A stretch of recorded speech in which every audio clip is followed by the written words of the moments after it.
Bonjour. C'est comment que tu es rentré dans le mouvement des Gilets jaunes? Moi je soutiens le mouvement des Gilets jaunes depuis le 24 novembre. Parce que je pense que c'est un mouvement populaire qui a des revendications légitimes puisqu'ils se battent pour partager les richesses en France, améliorer les conditions de vie des gens, l'accès à la santé, l'accès aux produits de première nécessité. Et puis aussi ils se battent beaucoup pour l'écologie, les gilets jaunes, contrairement à ce qu'on peut dire. Et pourquoi tu viens aux Gilets jaunes habillé avec ta blouse blanche?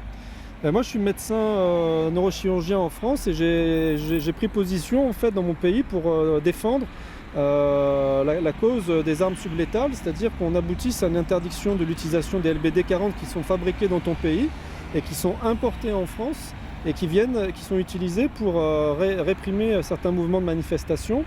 Et d'ailleurs, jusqu'à présent, il y a 200 personnes qui ont été blessées gravement par les LBD 40 qui viennent de Suisse dans mon pays. Donc j'ai lancé une pétition au mois de janvier sur cette question-là. Il y a 175 000 personnes en France quand même, des soignants et d'autres personnes qui ont signé cette pétition pour dire au président de la République, à M. Castaner qui est le ministre de l'Intérieur, lui dire écoutez Monsieur le Président, Monsieur le Ministre, on ne peut plus tolérer en France l'usage d'armes qui mutilent les gens parce que nous sommes le pays des droits de l'homme.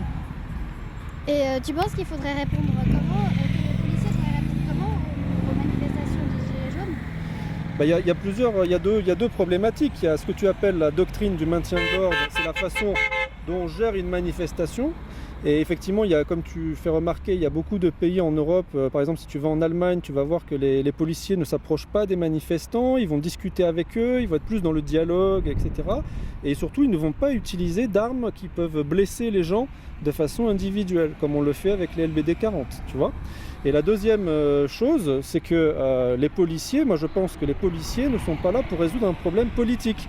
C'est-à-dire que le problème politique, c'est que les gens descendent dans la rue pour dire nous, on ne supporte plus nos conditions de vie.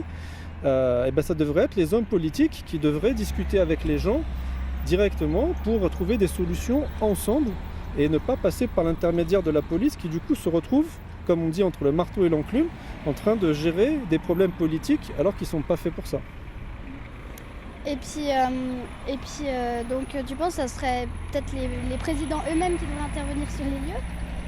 Moi je pense qu'on aurait dû discuter au niveau de l'Assemblée nationale, puisque l'Assemblée nationale est faite pour ça, voter des lois, discuter avec les gilets jaunes, les syndicats, les écologistes, puisque maintenant tu sais qu'en France on parle des gilets jaunes, mais il y a beaucoup de gens qui sont mécontents de ce qui se passe dans notre pays, puisqu'il y a les enseignants qui sont en grève, il y a eu des mouvements écologistes, il y a eu les gilets jaunes, il y a 200 services d'urgence en France qui sont en grève quand même.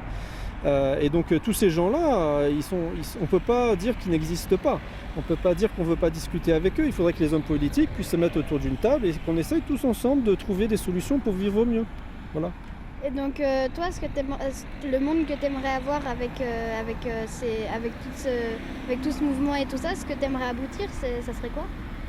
Je pense que les gilets jaunes et puis de manière générale les gens qui sont en train de manifester en France se battent pour un monde meilleur.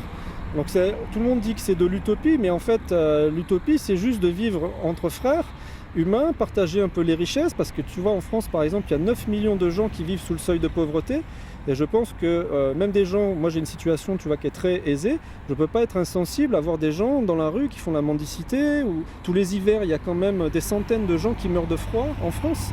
Et donc tout ça, c'est des choses qu'on ne peut plus tolérer, tu comprends?